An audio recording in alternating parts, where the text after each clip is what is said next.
Okay, folks. Thank you all for participating in what I know was a series of remarkable discussions, because I dipped into a handful of them and got to see some of the magic happening. What we want to do over the next 50 minutes before Secretary Mnuchin joins us is try to have a bit of a report back, if you will, and maybe even create a little bit of conversation and debate. So what I'm going to do is call on some of the session leaders to try to give us a sense of what took place in their task force and maybe where some of the fault lines really were, and maybe some of the most unique ideas that came out of it, where there might have been some compromise. And don't be shy if you have questions and you weren't part of that task force. One of the things we want to do is actually benefit from the cross-pollination of ideas that people from different spaces may very well have. So I want to go to Coral first. Coral led the task force on climate, and I will ask her to help frame up and explain what took place. And then I'm going to ask her to also call on a couple people that were part of that task force as well. Coral, where are you?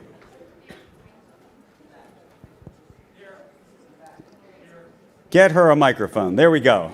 Hi. So we had a very lively debate in our conversation about whether and how the U.S. should set some form of carbon pricing as a solution to climate change. And it's interesting, it was much harder than I expected to get consensus, and I think that the members of our group would want me to be very clear that we did absolutely not reach unanimous consent.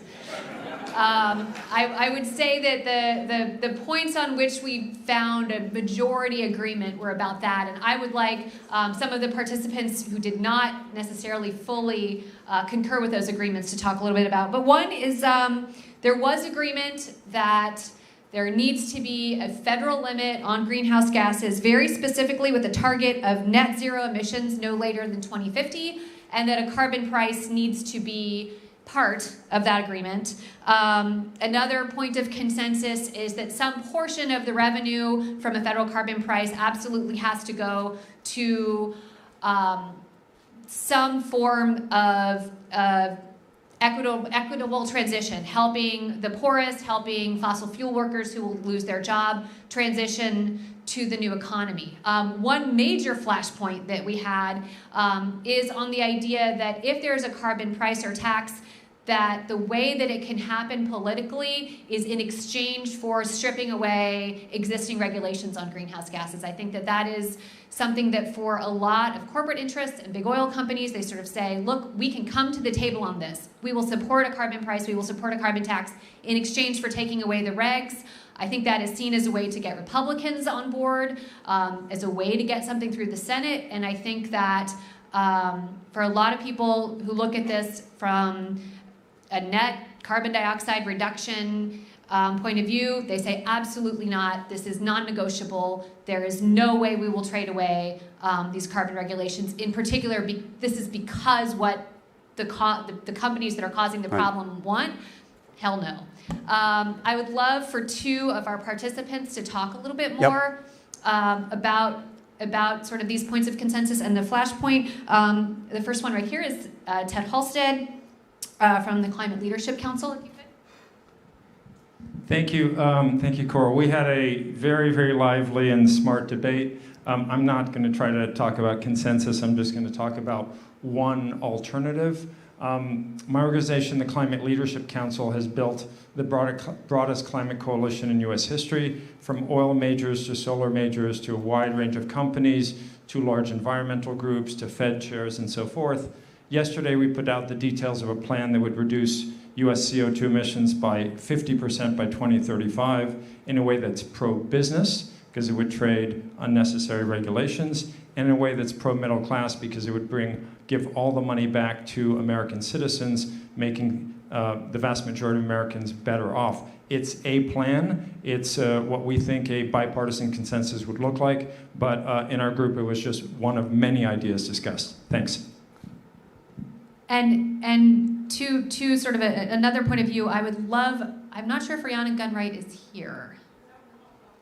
She's out in the hall. Ah. We will get her back. She's an author of the Green New Deal, and she had very strong things to say. If you can You know what? Get her, because I actually want to hear about the Green she's New awesome. Deal. Come on in.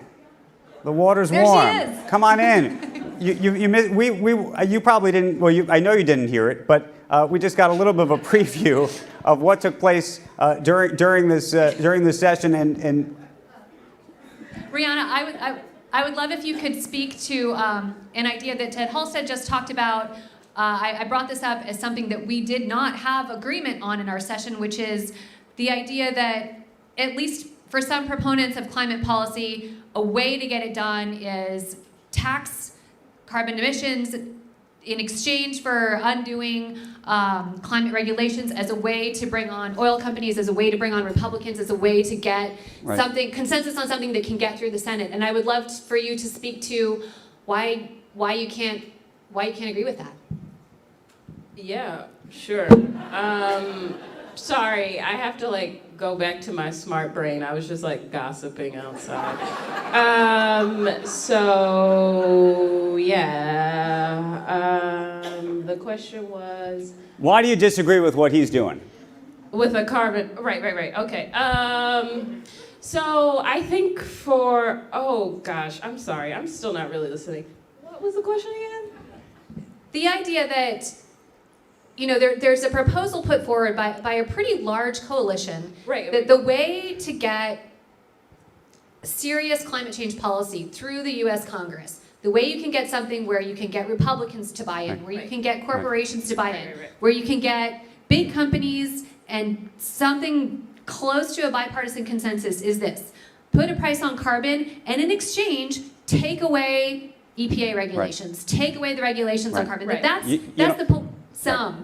but that is sort of the way to get it through. That's the political possibility. Right. Why do you disagree with that? I think partially we disagree because we have a different theory of change, right? So if you were to make those regulatory swaps, you, of course, open space for Republicans to come on board, for business to come on board. But you also really douse the fire under a popular movement, right? Because people are, in some senses, afraid of these companies, right? Some of the companies backing this are some of the same companies that supported fake climate science. So the idea that in order to protect ourselves, we're trading away regulations that in some ways were the first line of defense against them feels a little bit I get your feeling. Let me ask you a very quick question, because then Yeah. I want to get to the next group. But this is the question: progress. How do you define progress? And the reason I ask is because it sounds like there's an opportunity for there to be some sense of progress. Maybe not the major leap that you're talking about, but is your view that getting that progress is going to somehow make it impossible to get the progress that you're talking about, or is that just because this progress doesn't feel good? No, I think it's the former rather than the latter. This is not about my feelings, about... No, but in terms of also the ability to get to the next place, because the feelings matter, to your point. But I think for us, we actually do think it could hurt political viability for the next thing, because even in the group that we had, we agreed that a carbon tax is necessary for some, at least some people think that it's necessary, but it's not sufficient. So even people who think that it's necessary know that it won't take us all the way, but we've seen in other carbon tax fights that it takes up a ton of political capital. So there is a fear that in fact you will spend all of your political capital on this, and then the solutions that you need, particularly to protect the most vulnerable communities, you no longer have political capital and to go after those things. And so that is a real fear. And so I think the question that some of us raise is, what does it look like to have a carbon tax that is not the leading part of a fight against climate change, but rather a supportive part of a larger package? And does that open up more space to potentially bring some of these actors on board, right? But to also maintain a broad coalition, particularly among people who are now activated around climate because they're interested in it from a justice lens. And those are folks that we need in order to win a fight to pass any broad climate legislation, climate tax or not. Okay. Thank you. Thank you for that. We're getting somewhere. We'll see. David Sanger. Where is David Sanger? Get David Sanger the microphone, dealing with another crucial issue facing Washington and the world of business right now. Thanks, Andrew. We were the cybersecurity group, and the first thing that we concluded, for reasons that you'll hear about more in a moment from Suzanne and others, is that the word cybersecurity is actually getting in our way. And this has been a big complaint of mine for a long time, but I was happy to see it was also a complaint of many on the panel. And the problem is that it embraces such a broad range of different threats that it tends to deaden the conversation about what you actually do about these things. And as Suzanne will describe to you in a moment, the way you would want to go about protecting intellectual property may be very different from the way you go about protecting critical infrastructure, from the power grid to financial networks to gas and water supplies and so forth. There was a second discussion about deterrence. We have seen the US government, and particularly US Cyber Command, press for something called persistent presence in foreign networks, so that you actually see the threats before they strike you. That raises a very big question, of course, about what you do about them ahead of time. But this led to a conversation about the improvements in attribution. That is, the ability to name who a threat actor is. I think there was agreement that the US government has done a better job than it did a number of years ago in actually naming who those threats were, but that there was a lot of work to be done on that. And after the session was over, we had a separate discussion on how the American classification system was built for a Cold War era in which you keep things secret for 15 or 20 or 30 years. In a cyber world where the data is probably useful to you, most of it for an incoming threat, for a few hours, a few days, maybe if you were lucky, a few weeks. So we need to completely rethink how it is that we go and do that. We had a good discussion about the need for greater time and attention at the most senior levels to cyber issues. This has happened in some companies because we've seen senior executives either lose their jobs or get dragged in front of Congress. We had a discussion about which of those is worse when they had big hats, but some discussion about what it is you go do. And Phil made the point that the top cyber security officials inside Goldman Sachs are actually now made a member of the board, which makes a very big difference in how people get at this. And finally, in one of our most important discussions about recommendations, we turn to elections, because obviously we're all thinking about 2020. And there was a good discussion on the need for states to do risk-based audits, probably, and require paper backups or some other equal way of having a non-cyber way of going back and looking at auditing what the vote was, so that you do not have a situation where you lose confidence in the quality of the vote.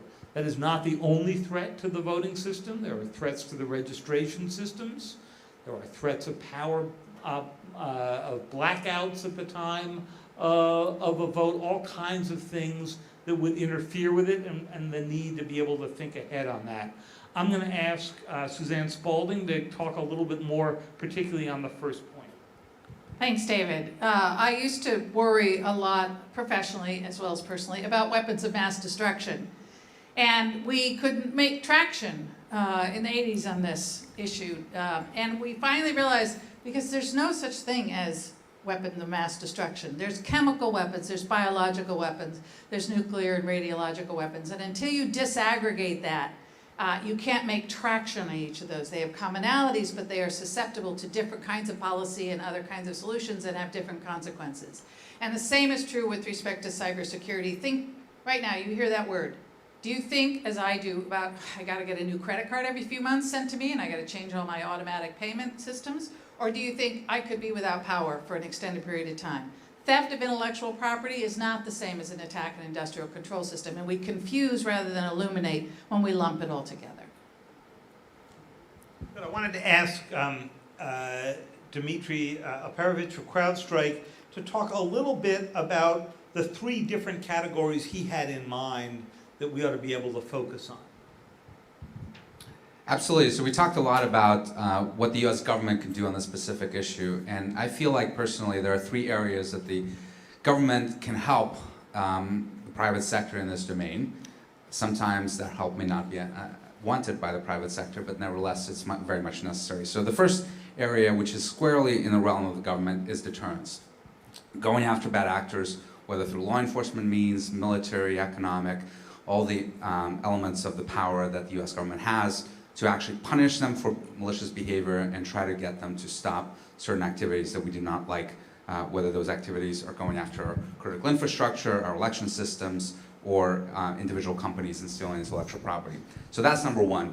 Number 2 is we should be thinking about the R word, regulations and incentives. One of the biggest things I see as the challenges in this domain is that there are a lot of companies like Goldman Sachs and many others that are doing phenomenally well at defending against adversaries. But at the same time, there are many that don't, and one of the key reasons they don't is that the leadership of those organizations is not invested enough in this issue, does not understand it, or does not care about it, and we need to find ways to incentivize them to actually do so. Dragging them in front of Congress when things fail is one element of that. And the third area is funding. There are still lots of organizations, and particularly at the state and local level, municipalities, et cetera, that we're seeing getting hit by ransomware that just don't have the funding and never will have the funding to face the threats that they need. And I think the U.S. government can do a lot to help there, to help them get the funds that they need to defend themselves. Thank you. Thank you, Dmitry. And we're just going to ask Neil Chatterjee, the chairman of the Federal Energy Regulatory Commission, to mention one thing, that a combination of threats that we hadn't really discussed very much before. Thank you, David. And what I'm going to speak to is the regulator whose primary responsibility is ensuring the reliability of the grid. The changing nature of our electricity mix in the country and technological innovation has come with a downside consequence of increased vulnerability on the cyber side. As the nature of warfare changes in the 21st century, what we found is that private sector companies are now finding themselves in the unusual place of being on the front lines of essentially 21st century warfare. And what do I speak to this specifically? As the power generation mix changes in the US, we are seeing an increased interdependence between gas, natural gas, and the power sector. 20 years ago, if a single natural gas pipeline was taken offline, a generator might not have even noticed. Today, you might have 8 or 9 generators dependent on a single gas pipeline, and an outage could have significant impacts, and our adversaries are aware of this. And so that is putting folks in an unusual position, best exemplified by the fact that I have met with a number of pipeline executives who come and tell me that they are frustrated because they hear from the intelligence community that their systems are vulnerable, yet they can't get access to the classified information that is necessary to know where to make the investments to protect their system. And this is all part of the reality that this is new to many of us in the energy sector, finding ourselves in this position. Thank you, Neil. And Andrew, back to you. Thank you, David. Where is Rebecca? Has one of my favorite topics. How are we going to fix the student loan problem in America? We had an incredibly spirited discussion. We actually reached consensus on a few items, and what's most notable to me is that we have presidential candidates out there advocating for total forgiveness of all student loans. And no one in the room, these are university presidents, policymakers, people who have spent their entire careers in student loans, agrees with that. And Ashley Harrington from the Center of Responsible Lending issued a very interesting proposal that if we forgave $10,000 per student with loans, It would have an incredible impact, particularly on those who have not unfortunately finished college. Could you please explain? Hi, everyone. So, yeah, Sarah Linday, National Policy Council. And we recently released a report with several of the civil rights groups, NAACP, UNIDOS, Leadership Conference on Civil and Human Rights, and Urban League. And we found that even at $10,000 of across-the-board broad cancellation, we would have significant impacts. This is what the report looks like. It's called Quicksand. But just to break it down, 40% of current borrowers in repayment would have complete cancellation. And these are borrowers in the 2 lowest quintiles of the income brackets. And that would be 76% would just be undergrad debt, 11% would be grad and undergrad, 6% grad, 2% parent in terms of what's making up the vast majority of the loan debt. Of the 7.2 million people who are currently in default, we found that they are 90% Pell eligible, and most of them are in default for loans of less than $10,000.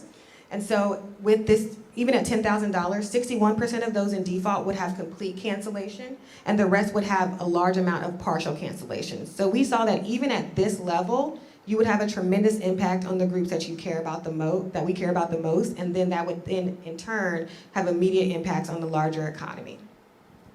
Governor Raimondo is here from Rhode Island, and we also had a discussion about a greater role for states. Everybody talks about the federal government here, but the governor's been doing some interesting things and also helping us reframe the discussion from K through 12 to perhaps K through 14 or even 16. Thank you. Good afternoon. We did have a very spirited discussion. It was very fun. I challenged the group to think about what is the public good in light of today's economy. Nobody disputes that we should provide K through 12 public education. What about K through 13 or 14? Or K through whatever it takes, the minimum requirement to get a decent job? And so in my state, I have put forth tuition-free 2 years of community college. That's one model. There are many other models. But it's really the question of, no one ever tells me, Governor, you ought to means test high school. Public high school should only be freely provided to the poor. No one says that, because we're ingrained to believe K through 12 is a public good. So let's really challenge that in a day and age when we know it takes more than a high school degree to get a decent job. Secondly, I just offered to the group that in this era of massive dysfunction in Washington, think about states as a petri dish of innovation in all areas, but particularly this area. Specifically because states and governors, we have a lot of levers. We can bring the business community to the table. A governor can convene the business community, and they need to be at the table. We have a land-grant university, a community college, the K through 12 system, an apprenticeship system. We have a lot of levers. And I think what we all agree on is there's no silver bullet to solving the student debt crisis. We have to push on all these levers. And thirdly, we had a president from Carnegie Mellon in the House. Michigan, strangely, about half of us had Michigan roots, which was rather surprising. But we also had a representative from Walmart who couldn't stay, but just the growing role for business in funding education. And Walmart's doing a very interesting program where they've actually educated 10,000 of their workers over the past year and a half. And Rachel is here from Guild Education to talk about a couple last specific things that would really help private business get more involved in higher ed. Thanks. So we work with companies like Walmart who want to help their employees go back to school, and this one's kind of simple. Today, if an employee takes a Pell Grant, which we adjust for inflation every year, they don't have to pay taxes on that. If they get a loan, it's a different situation, but there's not a tax. If they take more than $5,250 in learning credit or dollars from their corporation to fund them, over that $5,000 limit, they start paying income tax. And so we believe that low-income workers and middle-income workers who get subsidization from their companies to go back to school should not have to pay a tax when that exceeds $5,250, and that number has been stuck in the tax code since the 80s, so we think it's time to fix it. Okay, I got a question. Where's Sheila Bear? Did my other favorite topic of ISAs get any airtime? Well, this is I'm indulging everyone. Our flashpoint was how to fix this moving forward. Everybody agreed there should be some income-based repayment, but how to do that? And Sheila, I very quickly am going to ask you to summarize our disagreements here.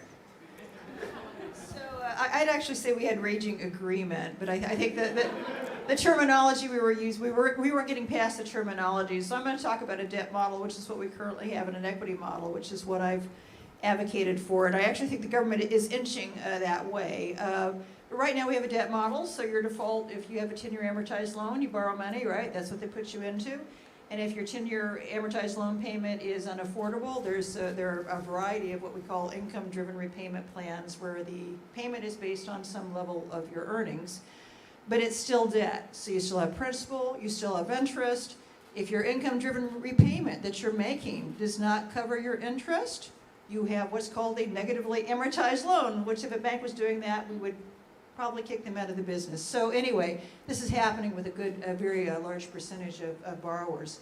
So they're seeing their loan balance grow because their payment's so low, it doesn't cover the interest. And then after 20 years, which is the IBR plan that gives there a lot of different options, that debt is forgiven, but you got a big tax bill on the debt. So that's kind of an ugly surprise. With equity, it's simply a contract between, if we had a federal program, between the federal government and the student to pay back a certain affordable percentage of their earnings over a certain period of time, up to a cap, some multiplier of the amount financed, and then you're done. There's no principal, there's no interest, so there's no negative amortization, there's no ugly tax bill at the end if you haven't repaid the total amount financed.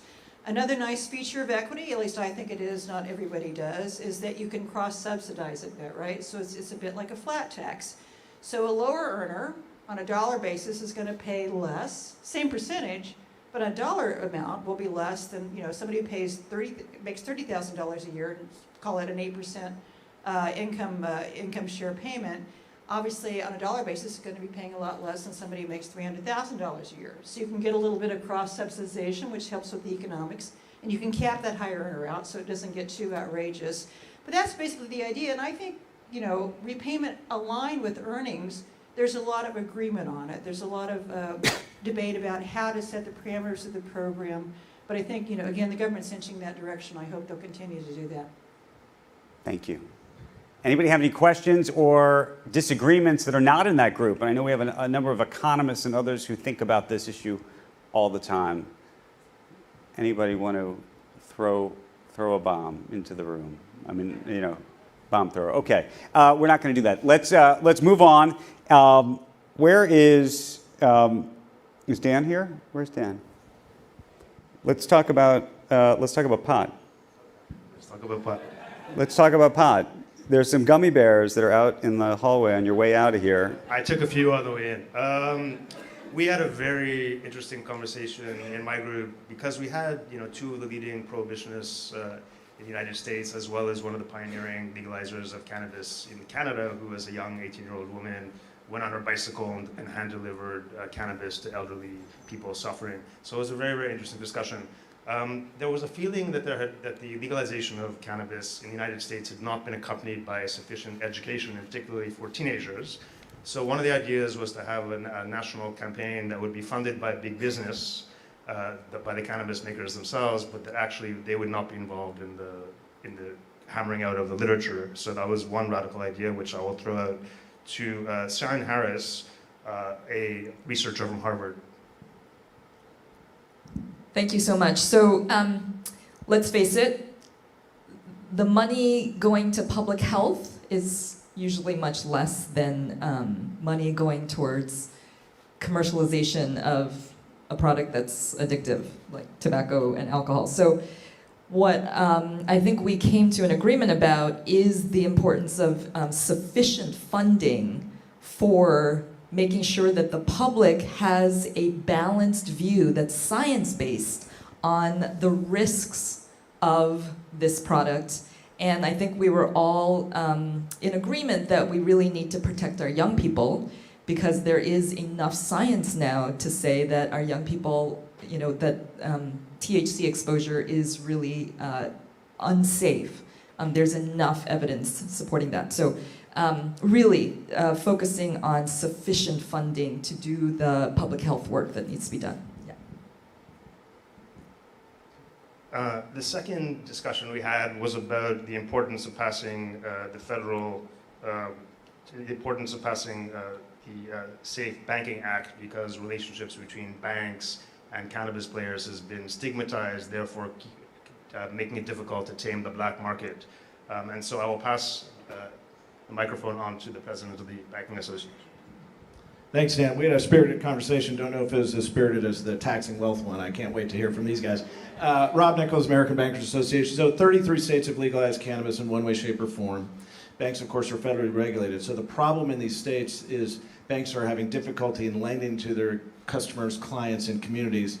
By the end of 2020, it could be legal, cannabis could be legal as many as 10 additional states. So we might be at 43 states by the end of 2020. And that lack of rule clarity is getting in the way. And it's not just direct lending to a cannabis grower or a dispensary. What's been happening over the last couple of years is businesses that do business with a grower or a dispensary, a plumber, an electrician, an accountant, or a lawyer are in some cases not having access to the banking system. And so there was a fair amount of agreement around the need to fix this lack of rule clarity that exists in the marketplace today. And in the realm of radical ideas, one that I particularly liked, there was a feeling that the disjunction between a lack of federal legalization of cannabis and state legalization in a patchwork of states has created a lack of product safety. And so the idea was to have product safety at the federal level, which might not be easily digestible. And I'll call upon a professor of forensic science who does research into this, Michelle Peace. Yeah, thank you. It was a great discussion. It was, as a forensic scientist, to be at the table talking about pot was illuminating on a lot of ways. But you know, one of the things that my research lab has really brought light to is the adulteration of cannabis products. And so the third recommendation really does hinge on federal oversight and federal leadership so that we can have product safety for our population. So pardon me, I'm going to look at some notes here because it's a little bit of a winding road.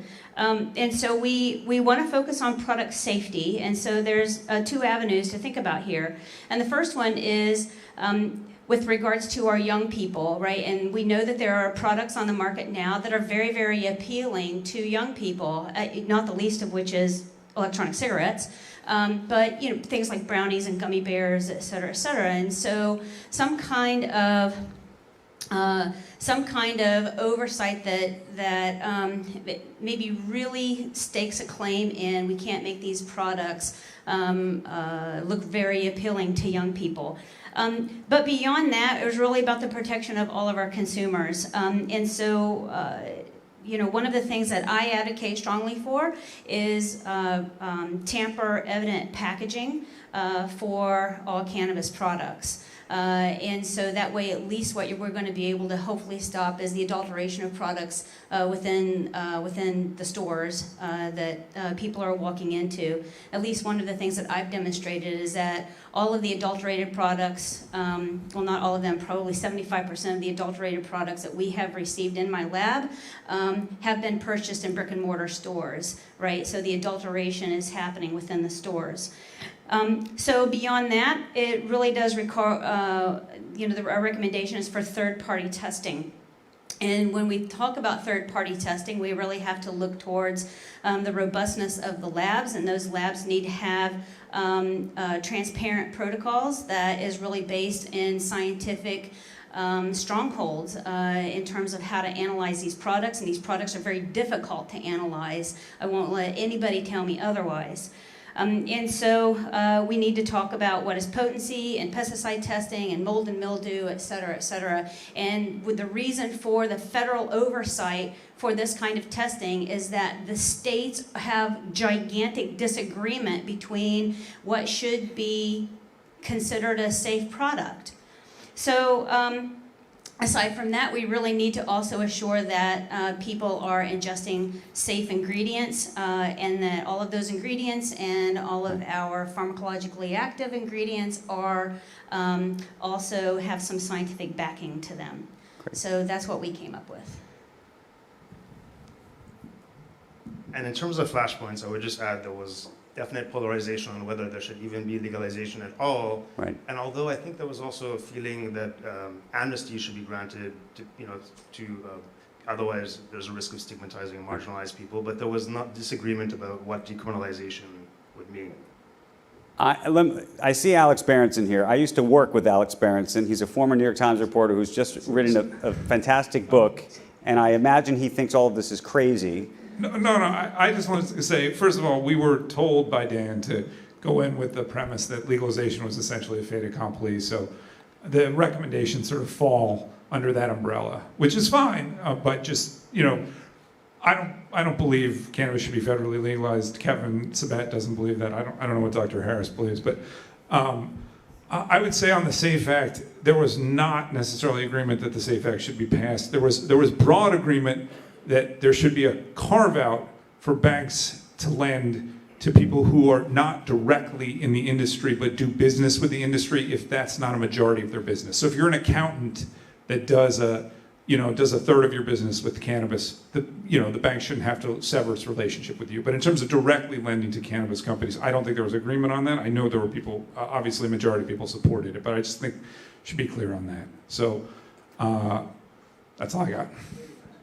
Oh, the other thing I think we all did agree on is, assuming legalization happens federally, that people who play by the rules, who are involved in the legal industry, who take steps forward, should not face overly restrictive regulatory burdens and tax burdens so that they can compete with the illicit market. So in other words, in California, if you have to choose between California and Oregon, where Oregon is a low tax, relatively easy to enter state, relatively easy to open dispensary state, and California is a very high tax state where it's very hard to open dispensaries, Oregon is a better model because people who choose to enter the legal market should be able to do so on fair terms. And that would include, by the way, that they should be allowed to deliver even in even in counties and cities that don't allow dispensaries. So because what we don't want is an illicit market that people who compete with can't compete with. And I'm imagining, by the way, he wrote a book called Tell Your Children, and it was basically tell your children not to take cannabis. But would you be in favor, do you believe the industry needs to support any real advertising programs the way they did tobacco? To be honest with you, I don't think, if the industry is going to be able to compete with the illicit market, I don't think they're going to have a huge amount of money to support a real big national advertising campaign. I think that's going to have to be federally funded. Because what you see in Oregon, for example, is that the price of this product goes way down and there's oversupply. So the industry is going to be fighting just to survive in the long run, and we're going to have federal money to discourage people to use, in my opinion. Okay, I think we have one hand right behind you, and then we're going to get to Cecilia. Hi, so I'm Cassandra Frederick. I'm the polar opposite of Alex Berenson at Drug Policy Alliance. We do support the regulation of cannabis, and we also support the decriminalization of all drugs. So I'm the opposite of that. But I would say the other flashpoint that I think is important when we talked about banking is the fact that, at least a flashpoint for me, and I think Stephen, was the conversation of the prioritization of business interests around making sure that the people that are in the industry right now above ground, their interest around being able to bank, that being prioritized over the federal regulation of cannabis, which is going to have, which we are hoping will have real big interest on criminal justice impacts, because the conversation of cannabis has proliferated off of the work of social justice. And so as we have conversations about how we bring this industry to bear, making sure that the issues around social justice are actually met before business interests are super important if we're going to actually keep the integrity of why we're doing this in the first place, which is to end prohibition. Okay, thank you for that. Where is Cecilia, who we're going to get her a microphone. Thank you. How did you tee up the debate? Oh, it was a really fascinating debate. I actually start off with a question about definitions of data and what are some of the baseline bright lines of data collection that we can all agree on that should not be practiced by some of the companies. And actually, a lot of the room agreed, and there was a lot of agreement in the room, which was surprising because this is a room full of lawyers, and we only had like 50 minutes, so they agreed on a few things. they thought that there was generally, that the idea of defining the most harmful data is outdated. That really that regulators and the whole industry should look a little bit more at how data is coalesced and used for behavioral advertising, because data isn't treated in silos and data is available in so many different ways. So there was a really robust discussion around behavioral data and actually the synthesis of data and the harms that are attributed to that. There were some bright line problems, and so the focus is a little bit more on less on definitions and more on the use of data. And there was some agreement that, for example, one use that's a bright line no is the use of data and the collection of data that coalesced to discriminate, for example, based on predatory pricing, for housing discrimination, et cetera. That's just sort of like the most baseline thing. But we did have and again, this was kind of surprising as somebody who's followed this industry for some time. There was a lot of agreement, not complete consensus, but a lot of agreement that there needs to urgently be a federal comprehensive law. There's nothing that can motivate one more than a different law that a lot of representatives do not like as much, and that is the California Consumer Privacy Act, which is about to go into effect in a few months. And that will set the standard in the same way that GDPR in the EU has set the standard for privacy protection here. And in many ways, there was discussion that there are two different types of privacy regimes, but there was agreement generally that GDPR in approach is more sensible among these members than CCPA. So there's a lot of motivation to have some sort of a federal law. I think there's also agreement that doing that will take some time, but we got into some of the nuts and bolts, and I think you'll hear some fascinating discussion on what that would entail, a federal law. And there was a lot of agreement that enforcement falls short in the US. We talked a little bit about Facebook's settlement with the FTC and how that was an example of perhaps a company as big and with the cash reserves that company has, a $5 billion settlement with some behavioral conditions, however, as well, still won't do enough to ensure that they will change their behavior going forward. So we had a really robust discussion around enforcement and how enforcement on the federal level needs to be beefed up in terms of resources and perhaps regulatory powers, more regulatory powers that are granted to the FTC. So you'll hear more about that in a bit. We actually did not have a lot of, very surprisingly to me, a lot of flashpoint discussion, but there were a lot of issues that many people felt were a little thorny, and it was hard to come to consensus on how to execute some sort of agreement, or execute, for example, enforcement of competition in the context of privacy.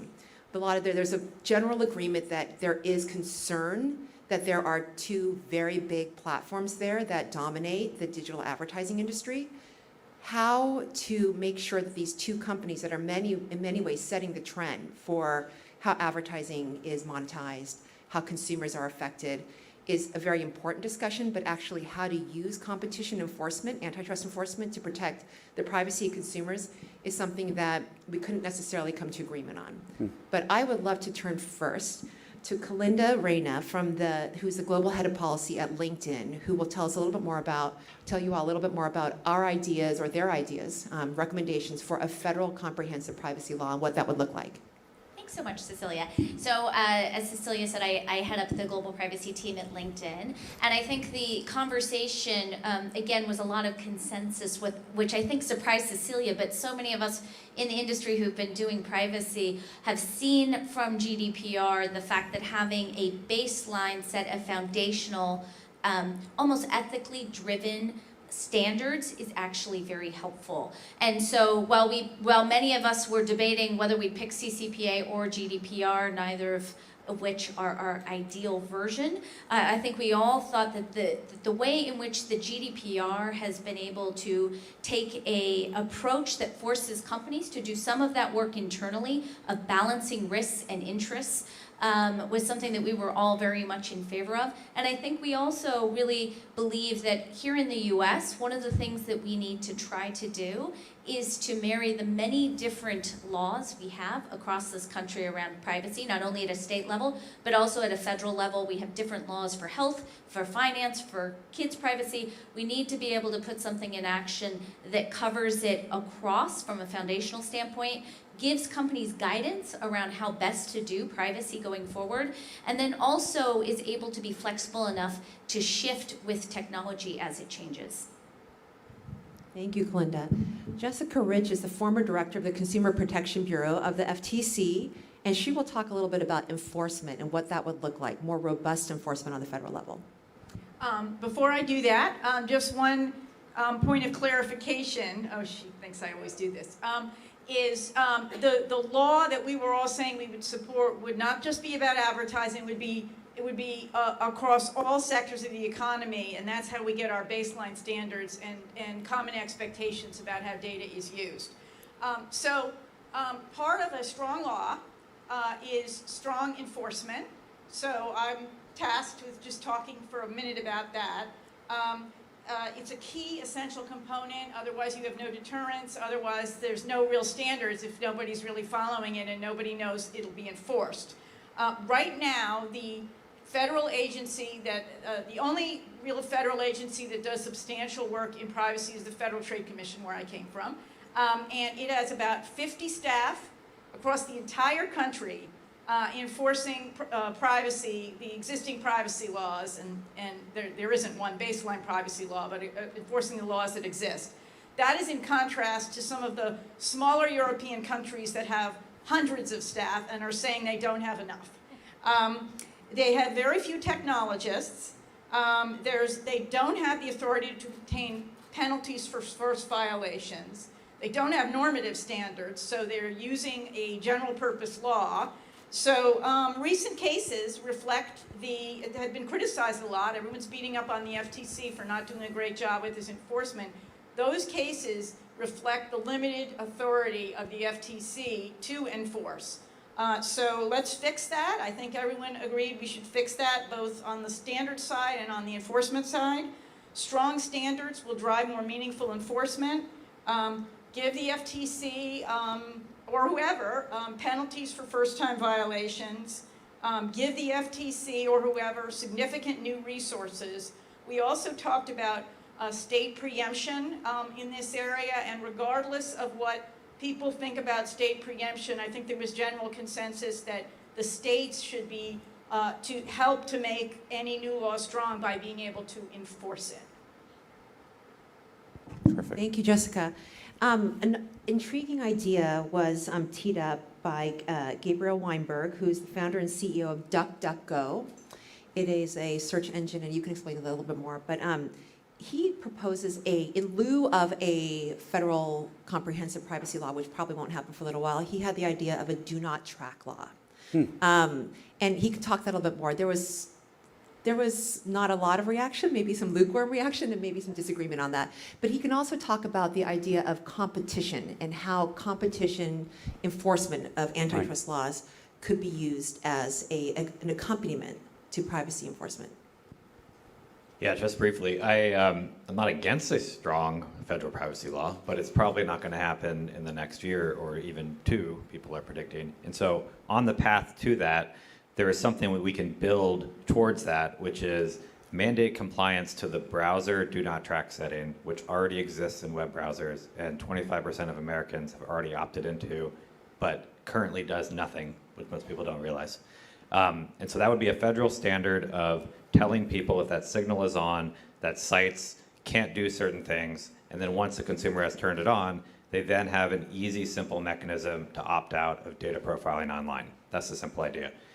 How it relates to competition is, if it is true that it kind of stops behavioral advertising for 25% of people, you now have a market for contextual advertising. Right. Okay. Thank you for that. And our final group, where's Jim? Tell us about taxes. And you should know that the Treasury Secretary has just entered the room, so he may be listening to some of your ideas. Great. Well, I'm happy. We would have enjoyed his presence in our discussion. Would have made it even more nuanced than it was. We had an ideologically diverse group is the way I would put it. We have folks who are advocates for a big wealth tax, and we have folks who are advocates for much smaller levels of taxes in general. So how did you get Abigail and Grover together there? Well, we're gonna get them to talk about that in just a second. We actually, I think, kind of amazingly came to more consensus than everybody else in the room, exactly as predicted.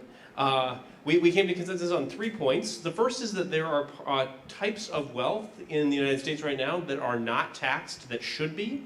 Those are you could tax those by doing what's called eliminating step-up in basis for capital gains. The second is that we think there should be, well, with the exception of Grover, think that there should be more money spent on enforcing current tax laws so that to increase compliance among the wealthy. And third, because we are a Washington gathering of people who think about economics, everyone likes the earned income tax credit. Between those things, there was a sort of a roller coaster of debate. We briefly talked about whether taxation is akin to being mauled in the hallway.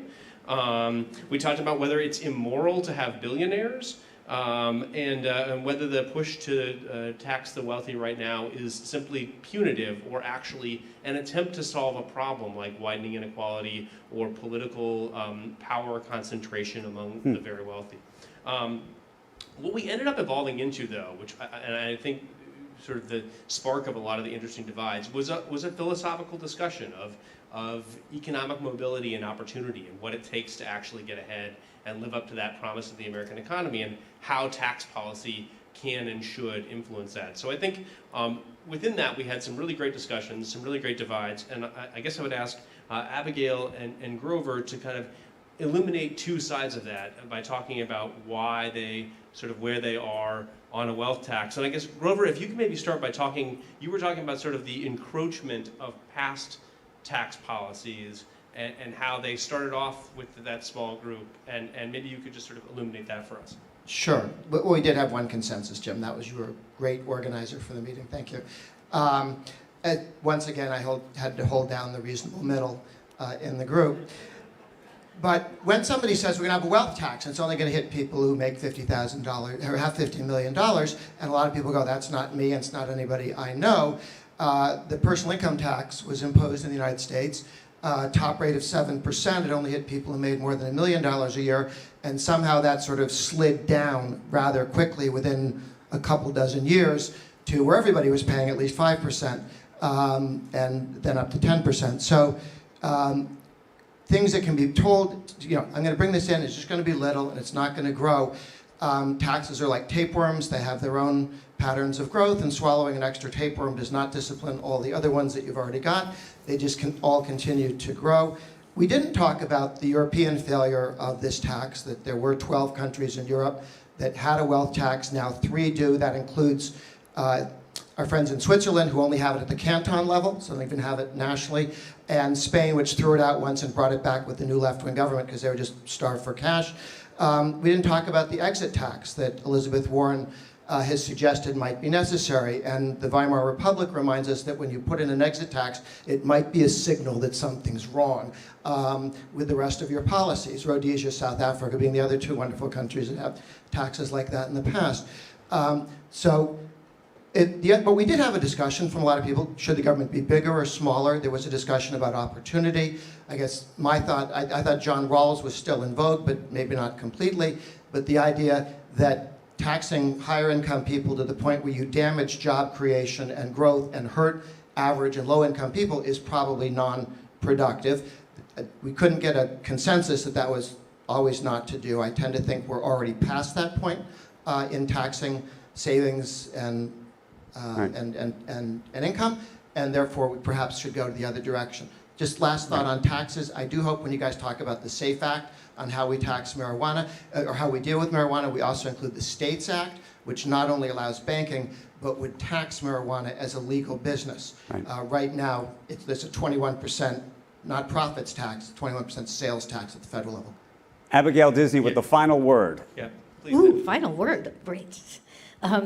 Okay, so what happened was we tended to agree at 60,000 feet and at 2 feet, but everything between was contended, I think. So at 60,000 feet, we all, I think, pretty much agreed that taxation is a codification of social values, and as such, it should be as much about fairness as it is also about revenues.